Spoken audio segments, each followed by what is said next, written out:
Have you ever realized you completely misread someone at work? What changed? Make sure to like and subscribe for more stories like this.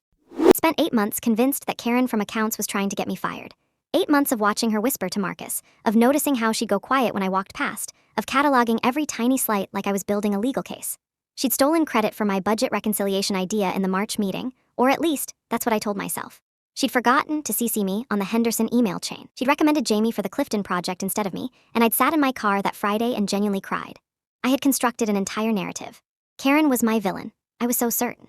Then one Tuesday in October, I got to the office 40 minutes early because my train was canceled the night before and I'd just stayed over at my sister's, and the open plan was empty except for Karen, who was hunched over her desk with her back to me, and she was crying, not a little, like really crying. I almost turned around and left because I didn't know what to do with that information.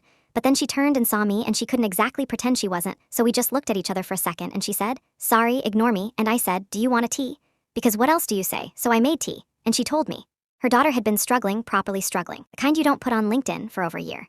Karen had been quietly coordinating with Marcus because his wife is a therapist and he'd been passing along resources. The whispered conversations, the emails I wasn't on.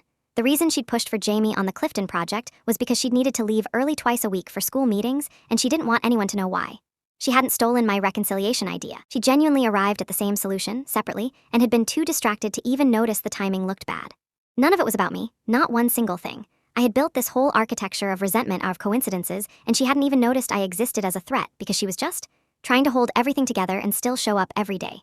I didn't say much. I just sat there with my tea going cold. Eventually she apologized for making it weird and I said she hadn't, and we both went quiet for a bit, and then other people started arriving and the day just continued. We're not best friends now or anything. We don't debrief our feelings over lunch, but when I walk past her desk I see her differently, and sometimes she'll look up and there's something in her expression that I think means she knows I know, and that's enough. What I can't answer, and I've genuinely stopped trying, is how many other stories I'm walking around in right now, completely wrong about, building my case.